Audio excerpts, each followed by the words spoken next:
तो आज का हमारा पहला टॉपिक है that is the vapour pressure.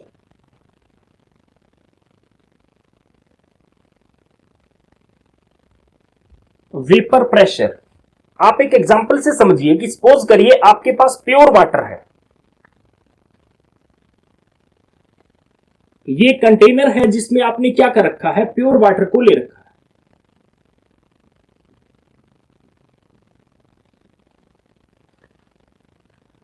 Vapour pressure जिसको आप वेपोराइजेशन और जिसको आप इवेपोरेशन बोलते हैं, थोड़ा सा ध्यान से सुनिएगा जो आज जो बात कह रहा हूं मैं। अगर मान लीजिए ये प्योर वाटर है और 100 डिग्री सेल्सियस आपने इसका टेम्परेचर कर दिया, तो 100 डिग्री सेल्सियस के ऊपर ये बॉईल होना स्टार्ट हो जाएगा। क्यों होना स्टार्ट हो जाएगा? देखिए, क्योंकि 100 डिग्री सेल्सियस पर इस सॉल्यूशन के ऊपर इस वाटर के ऊपर वाटर के वेपर्स का प्रेशर इतना हो जाएगा जितना कि इस टाइम बाहर जो एयर है उसका प्रेशर है। इस कंसेप्ट को ध्यान से समझिएगा कि नॉर्मल मान लीजिए 100 डिग्री सेल्सियस टेम्परेचर ना होता, कि temperature less than 100 degree Celsius आपके पास होता। सपोज कर लीजिए आप 25 डिग्री सेल्सियस है, 30 डिग्री सेल्सियस है, कोई भी आप मान लीजिए 45 डिग्री सेल्सियस है, इस टेम्परेचर के ऊपर क्या वेपर्स है? तो बिल्कुल है। किसी भी लिक्विड के सरफेस के ऊपर उसके वेपर्स होते हैं। जरूरी नहीं कि उसका बॉइलिंग पॉइंट अटेन किया गया हो, कि सॉल्यूशन ने पहले बॉइलिंग पॉइंट अटेन किया हो, यह जरूरी नहीं है। वेपर्स तो पहले से ही प्रेजेंट होंगे। तो बॉइलिंग पॉइंट का जब जिक्र किया जाता है वो क्या है, मतलब 100 डिग्री सेल्सियस पे ऐसा क्या हो जाता है, जैसे जैसे आप टेम्परेचर राइज करते हो इन वेपर्स का अमाउंट बढ़ता चला जाता है, मतलब मोर मोलिक्यूल्स वेपोराइज हो जाते हैं, और वेपर्स जैसे ही ज्यादा हो जाते हैं उनका प्रेशर बढ़ जाता है। और प्रेशर कितना हो जाता है? अगर मान लीजिए किसी भी सॉल्यूशन का वेपर प्रेशर एटमॉस्फेरिक प्रेशर के बराबर हो जाए तो समझिएगा वो टेम्परेचर क्या है, उसका बॉइलिंग पॉइंट होता है। तो एक तो आज इस वेपर प्रेशर कंसेप्ट को जब समझ रहे हैं तो माइंड में बिल्कुल मत रखिएगा कि सॉल्यूशन बॉइल हो रहा है। सॉल्यूशन बॉइल ना भी हो तो भी उसके पास जो वेपर्स है उनका इतना प्रेशर है जिसकी आज हम बात कर रहे हैं। तो देखिए, मैंने आपको एग्जांपल में कहा वेपर प्रेशर, इसको जो मैंने समझाना था, ना कि बॉइलिंग पॉइंट को। देखिए, आपके पास ये चीज प्योर वाटर है, ठीक है, आपके पास क्या है, प्योर वाटर आपके पास प्रेजेंट है।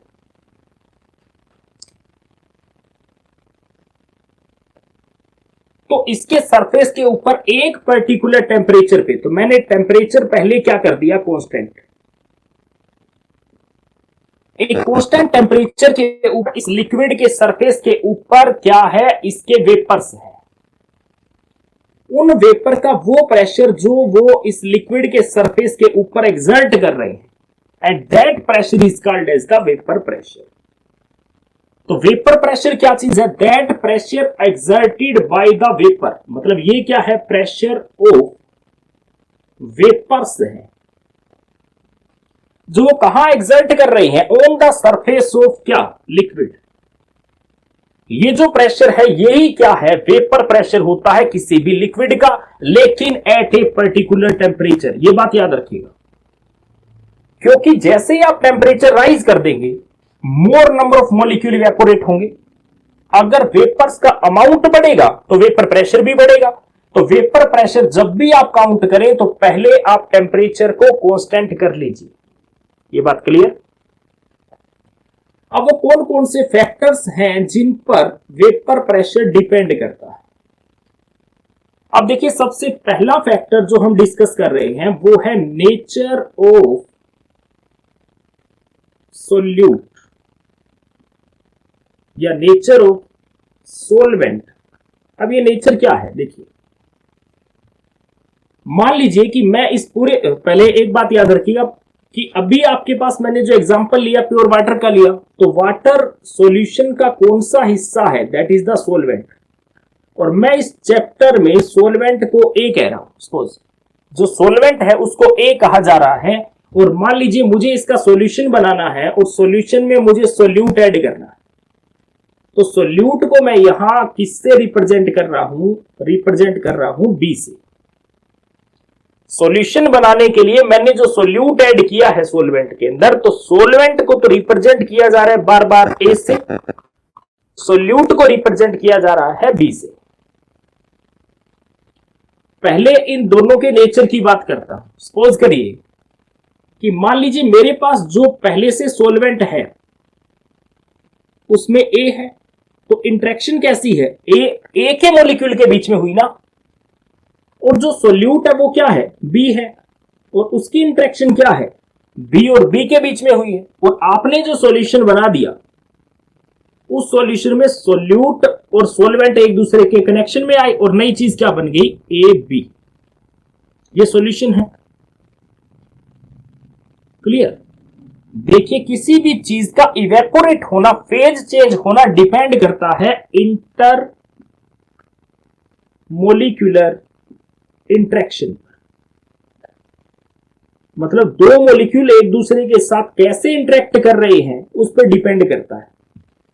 मान लीजिए कि अगर आप वाटर की बात कर रहे हैं तो सपोज एक तो ये वो मॉलिक्यूल है ये वाला, और एक दूसरा ये मॉलिक्यूल है जिसको आप इवेपोरेट करवाने की बात कर रहे हैं। तो अगर तो ये एक दूसरे से टाइटली बाउंड है, सपोज करिए, तो एक अगर उड़ेगा तो दूसरा उसको क्या करेगा, रोकने की कोशिश करेगा। इसका मतलब सोल्यूट सोलवेंट, जो सोलवेंट सोल्यूट की इंटरेक्शन है, अगर तो ये वाली इंटरेक्शन हाई है,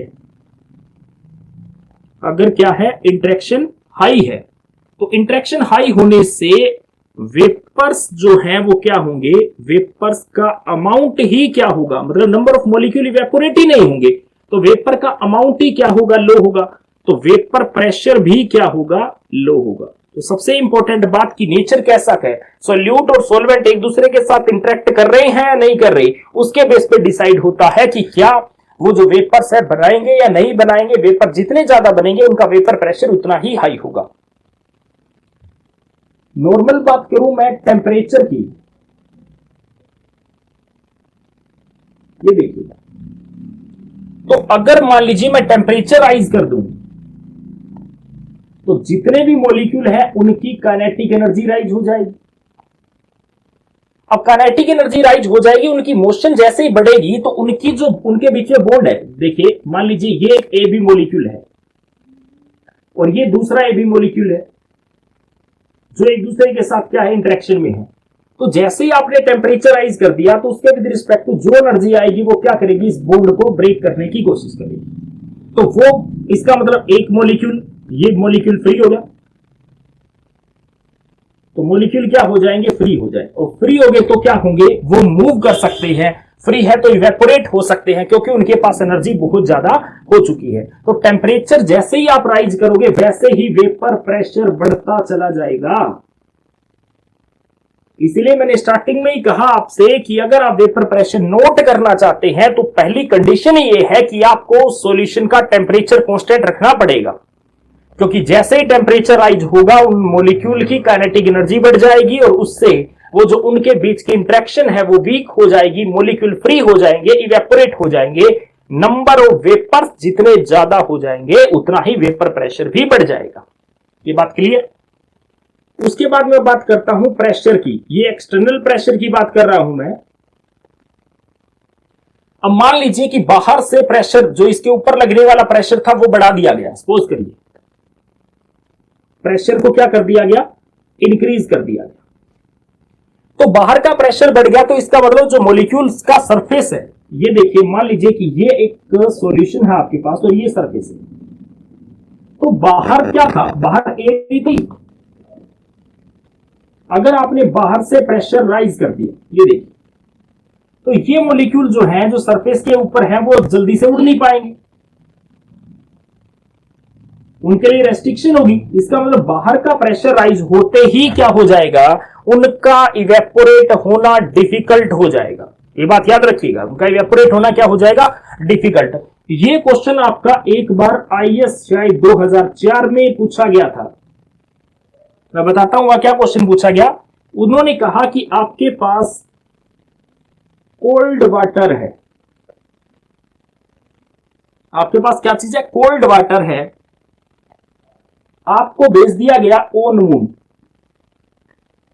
ऑन मून।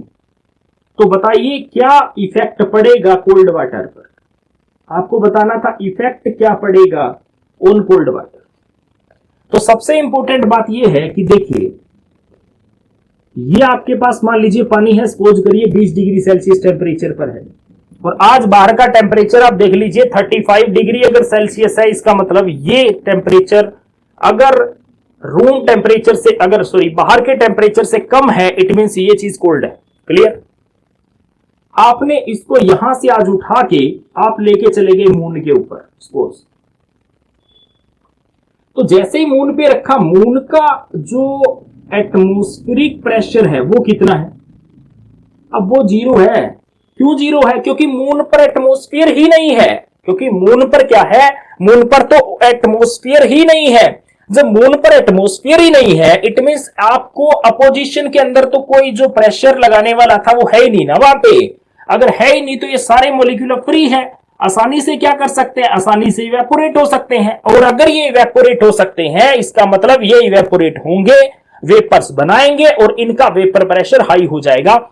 तो ये वाली तो वो स्टेज आ गई कि उनका नॉर्मली इसी स्टेज पर जो वेपर प्रेशर है वो उनके एटमॉस्फेरिक प्रेशर से ज्यादा है। तो ये सारे के सारे वेपर जैसे ही बनेंगे वैसे ही ये सॉल्यूशन वहां जाके बॉयल होना स्टार्ट हो जाएगा। इंपॉर्टेंट बात देखिए, चाहे पानी आज अर्थ के ऊपर कोल्ड क्यों ना हो, लेकिन वहां जाते ही वो क्या होगा, बॉयल होना स्टार्ट हो जाएगा, क्योंकि वहां पर तो एटमॉस्फेयर ही नहीं है। अब क्यों नहीं है, क्योंकि मून के ऊपर जो ग्रेविटेशन है वो 1/6 पार्ट है किसका, अर्थ का। तो वहां जाने के बाद जब आपके पास ग्रेविटेशन ही नहीं है, जब चांद क्या करता है, जो अपनी एटमॉस्फेरिक गैसेज है उनको रिलीज ही नहीं होने देता, सॉरी बांध के ही नहीं रख सकता, वो सारी अगर एक्सपेंड हो चुकी है, इसका मतलब वहां एटमॉस्फेयर ही नहीं है, तो गैसेज प्रेशर ही एक्सर्ट नहीं करती, वहां एटमॉस्फेरिक प्रेशर ही नहीं है। तो जब एटमॉस्फेरिक प्रेशर ही नहीं है तो वो कोल्ड वाटर जैसे ही वहां जाके रखा जाएगा, तो कोल्ड वाटर के सरफेस के ऊपर जितने भी वेपर्स होंगे उनका तो प्रेशर है, और वो प्रेशर क्या है, एटमॉस्फेरिक प्रेशर से ज्यादा है। तो उसी वक्त क्या होगा, अगर किसी सॉल्यूशन का, कोई भी लिक्विड का वेपर प्रेशर एटमॉस्फेरिक प्रेशर से ज्यादा हो जाए तो वो चीज बॉयल होना स्टार्ट हो जाएगी। तो ये बात क्लियर है। जैसे ही आप उसको जाके चांद पे रखोगे, वो सारा का सारा सॉल्यूशन उसी वक्त, पानी उसी वक्त बॉयल होना स्टार्ट हो जाएगा। तो ये बात आप समझने के लिए जरूरी थी। प्रेशर का इफेक्ट शायद इस बात से क्लियर हो गया होगा। ऐसे ही मैं एक और फैक्टर की बात करता हूं, that is the viscosity.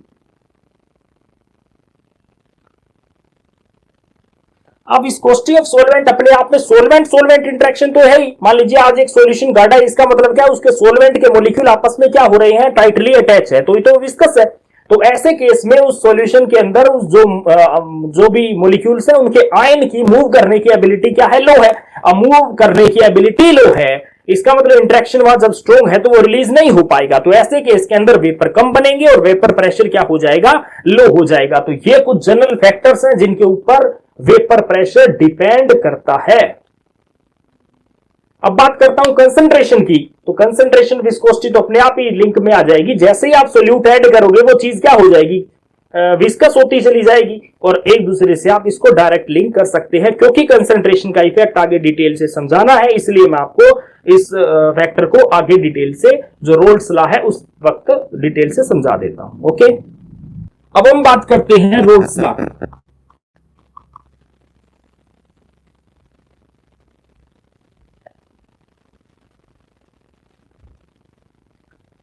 Roles law एक सॉल्यूशन के लिए दिया गया था। अब रोल्स लॉ की बात करता हूं। आप यूं समझिए कि आपके पास एक बार एक सॉल्यूशन है, आप कंसीडर कीजिए आपके पास एक सॉल्यूशन है, और उस सॉल्यूशन के अंदर एक सोल्यूट और एक सॉल्वेंट है।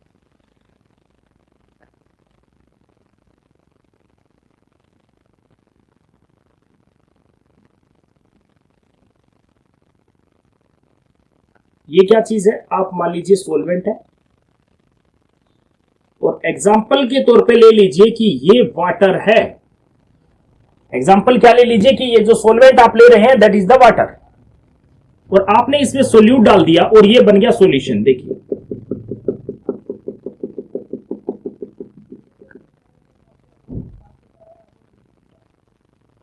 और जो सोल्यूट है, एक बार आप सपोज कर लीजिए ये सोल्यूट है शुगर। ये सोल्यूट क्या चीज आपके पास, शुगर है। इसका मतलब आपने एक ऐसा सोल्यूट डाला है जो नॉन वोलेटाइल है। वोलेटाइल नॉन वोलेटाइल का केस जस्ट आगे समझाता हूं, एक बार आप एग्जांपल ले लीजिए कि दैट इज द सोल्यूट। मैंने अभी कहा सोल्यूट को क्या कंसीडर करेंगे, बी, और सोलवेंट को क्या कंसीडर करेंगे, ए। सपोज करिए आप एक बार इसको शुगर ना लेके कोई और ले लीजिए, मान लीजिए कि आपके पास कोई भी है और वो है इथेनॉल, ये ले लीजिए। अब जैसे ही इसके वेपर्स बनेंगे, ये देखिए, ये जो ऊपर वेपर्स हैं ये किसके हैं, ए के भी हैं और बी के भी हैं। देखिए जो सॉल्यूशन या उड़ेगा तो सारा ही ना, तो सोल्यूट भी उड़ेगा उसमें से, तो सोलवेंट भी इवेपोरेट होगा, तो दोनों ही वेपर बनाएंगे। तो दोनों के अगर वेपर वहां पर प्रेजेंट है तो टोटल वेपर प्रेशर जो है, टोटल देखिए प्रेशर कौन सा, वेपर प्रेशर कौन सा, टोटल, वो यहां किसके इक्वल है, वो है pressure of solute plus pressure of solvent. और मान लीजिए मुझे कोई कहे कि बस आप मुझे तो अकेला सोलवेंट का प्रेशर बता दो या अकेला सोल्यूट का प्रेशर बता दो, तो भैया कैसे बता दूं। ये देखिए मतलब एक सॉल्यूशन के अंदर दो कंपोनेंट है और आपको क्या करना है, किसी एक कंपोनेंट का प्रेशर निकालना है।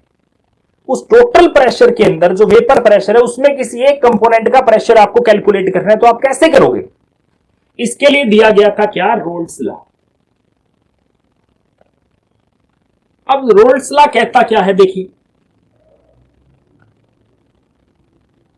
सो रोल्स लॉ स्टेट्स दैट, तो रोल्स लॉ कहता क्या है कि the vapour pressure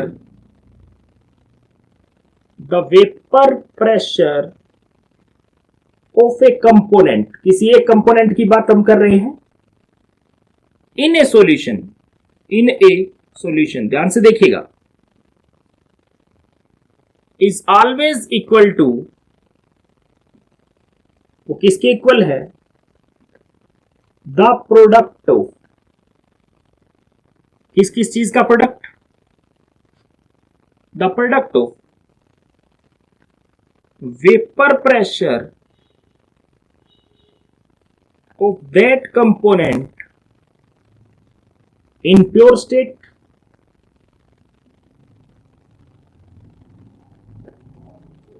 with the mole fraction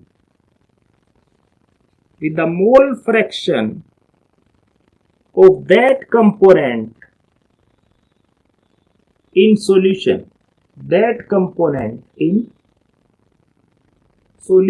देखिए क्या कहना चाहता है। मान लीजिए इसी एग्जांपल में मुझे किसी ए का प्रेशर निकालना है। सपोज करिए मैं क्या कहूं, प्रेशर ऑफ ए। देखिए किसी भी सॉल्यूशन के अंदर, तो ये तो सॉल्यूशन हुआ, उसमें दो कंपोनेंट है ए एंड बी। किसी भी सॉल्यूशन में किसी एक कंपोनेंट का आपको वेपर प्रेशर कैलकुलेट करना है। सॉल्यूशन में आपको किसी एक कंपोनेंट का वेपर प्रेशर कैलकुलेट करना है। देखिए तो ये मेरे पास सॉल्यूशन हुआ और एक कंपोनेंट मैंने क्या कंसीडर कर लिया, ए। तो ए का प्रेशर इस सॉल्यूशन में मैं कैलकुलेट करना चाहता हूं, ठीक है। तो ये लॉ क्या कहता है, ये किसके इक्वल होना चाहिए, वही कंपोनेंट ए अगर अकेला होता, कहने का मतलब ये तो सॉल्यूशन है, पानी के अंदर आपने इथेनॉल डाला हुआ है। बाय द वे मान लीजिए कि आपके पास क्या होता, एक दूसरी तरफ आपने क्या ले रखा है, इसी टेम्परेचर पर प्योर वाटर,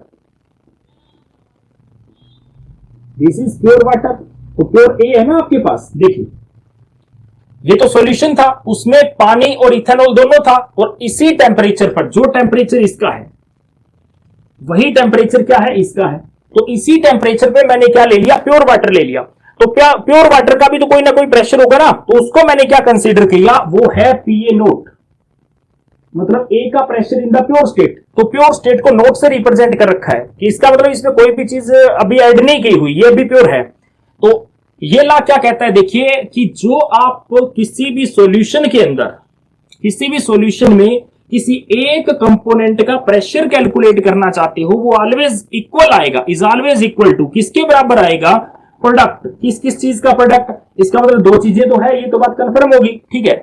एक चीज तो वो चीज जिसकी आप बात कर रहे हैं, वही कंपोनेंट अगर प्योर स्टेट में होता, देखिए प्योर स्टेट में होता, तो वही ए मैंने क्या ले लिया प्योर स्टेट में कि अकेला होता इसी टेम्परेचर पर, तो कितना प्रेशर होता, और उसकी मोल फ्रैक्शन के साथ, मोल फ्रैक्शन तो सॉल्यूशन में देखी जाएगी ना कि दो कंपोनेंट है, ए कितना हिस्सा है, बी का कितना हिस्सा है, तो ए का mole component in that solution, mole fraction of that component in the solution. तो इससे आप क्या कैलकुलेट कर सकते हैं, ए का प्रेशर आप कैलकुलेट कर सकते हैं। ये बात क्लियर है, ध्यान से देख लीजिए। तो इसको मैं क्या कहूं, ए का pressure in solution is equal to the product of, ये देख लीजिए प्रोडक्ट किस किस चीज का, उसी कंपोनेंट का वेपर प्रेशर प्योर स्टेट में, किसके साथ, मोल फ्रैक्शन उसी कंपोनेंट की इन द सॉल्यूशन। ये क्या चीज आपके पास, that is the Raoult law. तो रोल्ट लॉ होता क्या है, क्या कहा कि किसी भी एक कंपोनेंट का अगर आप वेपर प्रेशर निकालना चाहते हैं इन द सॉल्यूशन, वो ऑलवेज इक्वल आएगा उस कंपोनेंट का वेपर प्रेशर प्योर स्टेट में ले लीजिए और उसको मल्टीप्लाई कर दीजिए किसके साथ, उस सॉल्यूशन में उस कंपोनेंट का मोल फ्रैक्शन कितना है उससे। ये चीज क्या होती है, that is the Raoult's law. तो ये तो ए का हुआ, ऐसे इसमें बी का भी प्रेशर है, तो बी का प्रेशर कितना हो जाएगा, तो बी का प्योर का प्रेशर, मतलब आप अकेला इथेनॉल ले लीजिए, देखिए इस बार, ये देखिए that is the ethanol, same temperature पर, इसका कोई तो वेपर प्रेशर होता ना, तो pressure of B at naught, तो प्योर इथेनॉल का प्रेशर ले लीजिए और इथेनॉल के मोल फ्रैक्शन से मल्टीप्लाई कर दीजिए, तो ये चीज क्या होगी, that is the Raoult's law. ये बात क्लियर है। तो रोल्ट्स लॉ चीज क्या होती है, ये आपके सामने सोल्यूट के केस में अब अप्लाई करेंगे। तो देखिए अभी आपके सामने मैं इसी को एक्सटेंड करता हूं। देखिए मैं यहां जो भी टर्म्स ले रहा हूं और उनके सिंबल जो यूज कर रहा हूं, हो सकता है बुक के सिंबल से थोड़े बहुत डेविएट हो जाएं, लेकिन जो मैंने कंसीडर कर रखे हैं वो मेरे अकॉर्डिंग है। तो आप थोड़ा सा इसको चेक कर लीजिएगा, बुक में हो सकता है कि मानना कुछ और होगा, मतलब यही मिलेगा आपको, ठीक है। अब मेरे पास रोल्ट्स लॉ है, उसको मैं दो हिस्सों में बांट रहा हूं। पहला, Raoult's law for a solution containing a non-volatile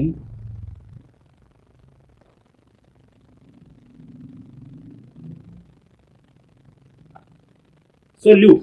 ध्यान से देखिए, आपको एक ऐसा सॉल्यूशन दिया गया है जिस सॉल्यूशन के अंदर आपको जो सोल्यूट दिया है वो वोलेटाइल नहीं है। तो ये वाला केस जो है वो ऐसा कुछ है। देखिए आपके पास जो सॉल्यूशन है उसमें जो सोलवेंट है वो तो है वाटर, और जो सोल्यूट है वो है मान लीजिए शुगर। तो शुगर आपके पास क्या है, नॉन वोलेटाइल हुआ ना। तो नॉन वोलेटाइल सोल्यूट ऐड करके आपको एक सॉल्यूशन दिया है और उस सॉल्यूशन के लिए आपको रोल्ट्स लॉ कैलकुलेट करना है। अब देखिए, according to vapour pressure of solution, तो वेपर प्रेशर पूरे सॉल्यूशन का, तो प्रेशर ऑफ सॉल्यूशन, देखिए दिस प्रेशर ऑफ सॉल्यूशन किसके इक्वल हुआ, pressure of solvent plus pressure of solute के इक्वल। इसका मतलब टोटल प्रेशर किसके इक्वल हुआ, ए का प्रेशर और बी का प्रेशर इसके बराबर, इसको मैंने इक्वेशन नंबर 1 मान लिया। क्लियर? लेकिन अभी अभी मैंने कहा कि सोल्यूट क्या है, but solute is non volatile. जब सोल्यूट नॉन वोलेटाइल है, उड़ता ही नहीं है, इसका मतलब ये तो कंफर्म हुआ कि उसका प्रेशर तो 0 है।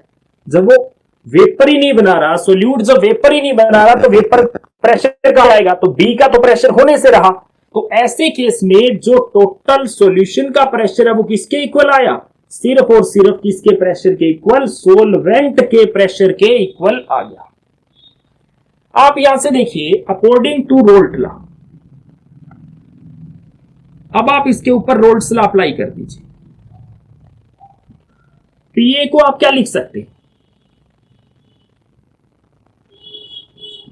पीए naught into XA. Yes, where XA क्या चीज है? XA is the mole fraction